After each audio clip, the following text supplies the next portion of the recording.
Oh, you're here. Good. I was hoping for company. You see, I've got stories, dark ones, chilling ones, the kind that keep you up at night. Mythical creatures, curses, horrors you can't escape. Shall we begin? Don't worry, I won't bite. Much. Kenta Kano was a programmer at a Tokyo gaming company. As usual, he worked late to meet project deadlines.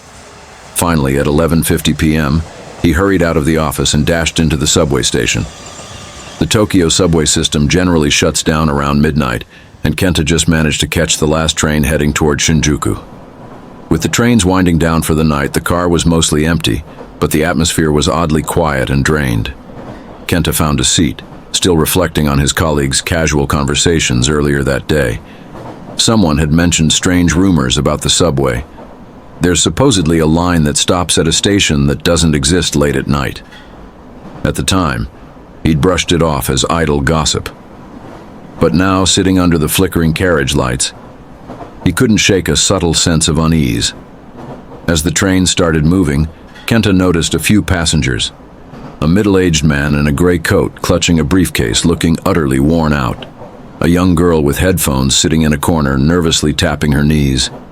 An elderly man with a cane, staring blankly at the train door. The automated announcement came on, mechanical as ever, but the next station's name didn't match what Kenta remembered. Next stop, please prepare to disembark. The station name was garbled, partially swallowed by static. It sounded like a few random syllables, almost as if it wasn't real. That's odd. I thought the next stop was supposed to be Shibuya, Kenta muttered, frowning. He glanced at the electronic display, but all he saw were jumbled, flickering characters. The lights overhead started to flicker more violently, as if the old bulbs were about to give out. Creak. The train slowed down, and the dimly lit tunnel outside faintly brightened. A sign labeled "Exit" flashed by, and then the train came to a stop at a station Kenta had never seen before. Thud. The doors slid open. A damp, chilly air swept into the carriage. The platform outside was covered in grime, with no official station name in sight. The walls were peeling, and a single dim lamp flickered, plunging everything into short bursts of darkness. Suddenly, the announcement changed.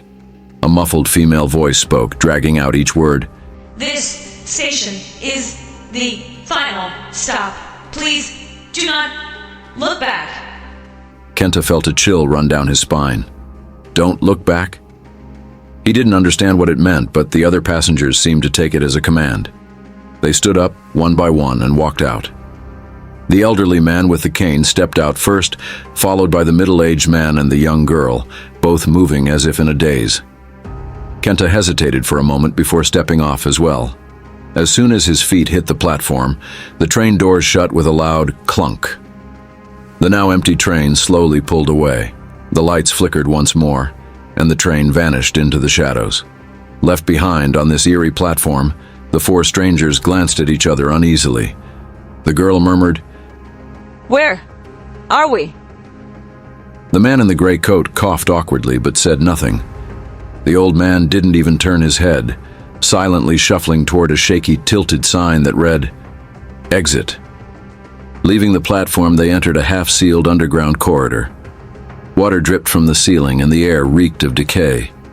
The walls were covered in faded markings, remnants of some long-abandoned escape route. The four of them moved in the same direction, their footsteps echoing eerily in the empty hallway. Tap, tap, tap. Each step felt like it was pounding directly on their hearts. Suddenly, the lights ahead flickered again. A cold, synthetic voice echoed down the corridor, starting a countdown. 10, 9, 8. With each number, the lights overhead flashed violently, accompanied by a low, menacing hum. The sound sent chills down Kenta's spine. What does this mean? Why a countdown? He thought, feeling a tightness in his chest. The young girl began sobbing. She covered her ears as if trying to block out the terrifying voice. The man in the gray coat reached out to comfort her but didn't know what to say, only awkwardly patting her shoulder. The elderly man kept walking silently. Every few steps his cane struck the ground with a heavy thud. 7, 6, 5. The countdown pressed on, as if urging them to make a choice. Up ahead, 2 metal doors came into view. One was rusted and dented, while the other was sealed with faded caution tape. The Japanese characters were barely legible, but a few faint words remained. This way. Prohibited. At that moment, a sharp scraping sound came from behind the metal door. It was as if someone, or something, was tugging at the handle. A draft blew through the crack, carrying a chilling breeze, as if another world lay beyond it. 4, 3. The countdown accelerated. The young girl backed away, shaking her head. I don't want to go in there. I want to go back, She cried, suddenly turning and running back the way they came.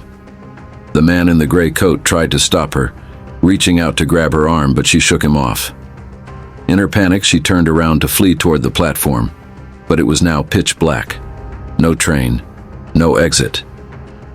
Kenta's mind flashed to the repeated announcement, "Do not look back." The warning struck a deeper chord now. He shouted after her, "Don't look back! Don't!" But it was too late. She had only taken a few steps before a blood-curdling scream pierced the air, and then the darkness swallowed her whole. It was as if unseen hands dragged her away, leaving nothing but silence. 2, 1. The countdown reached its final number. "There's no other way," Kenta shouted. He turned to the gray-coated man and the old man. "We have to go forward." The old man nodded, while the gray-coated man, though visibly terrified, knew staying behind wasn't an option. The 3 of them had no choice. They headed toward the door marked "Prohibited." As soon as the countdown ended, all the lights went out. In the total darkness, they groped blindly.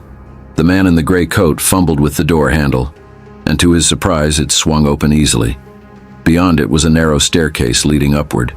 The air was thick with the smell of dust and decay, as if it hadn't been used in decades. The 3 of them bolted up the steps, their hurried footsteps and pounding hearts the only sounds in the oppressive silence. At the top of the stairs, they emerged into a dilapidated hallway. The walls were crumbling, revealing old Showa-era tiles. A single flickering fluorescent lamp barely lit a slanted station sign that read, "Unnamed Terminus, Nameless End." It appeared to be the end of an old forgotten subway line, one that didn't exist on any official map. The old man suddenly stopped. He turned to Kenta and the man in the gray coat, his empty gaze locking onto them. Slowly, he said, "I have been waiting here for a long time." Hearing the old man speak for the first time, Kenta felt a chill. The man's face lacked any vitality. It was as if his pale skin was no more than a mask. The old man raised his cane, pointing toward a faded bulletin board beside the decrepit platform. On it was a black and white photograph showing a catastrophic subway collapse from years ago with heavy casualties.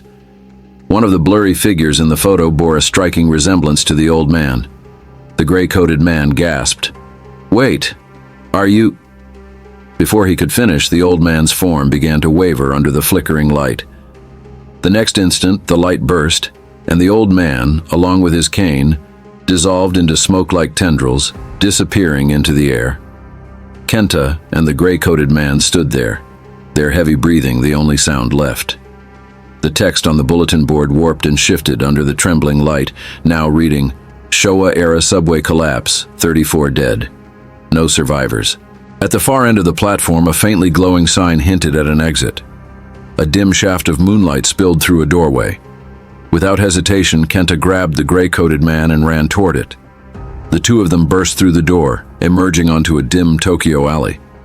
The city's night air hit them, but there were no signs of life, no pedestrians, no familiar neon signs. Time felt frozen in an empty, dreamlike moment. The man in the gray coat collapsed onto the ground, muttering, "Where am I? My house should be right around here. Why?"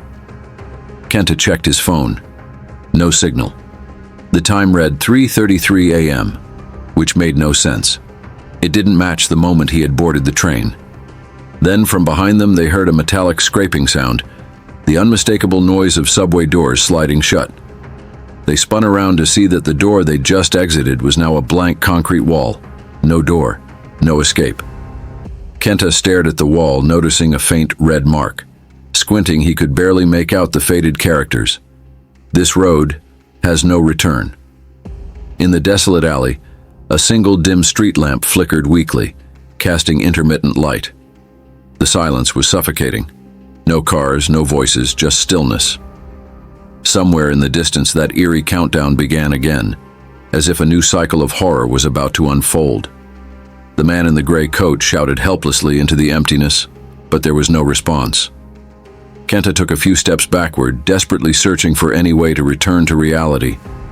But deep down, he could no longer tell if he was still in the real Tokyo.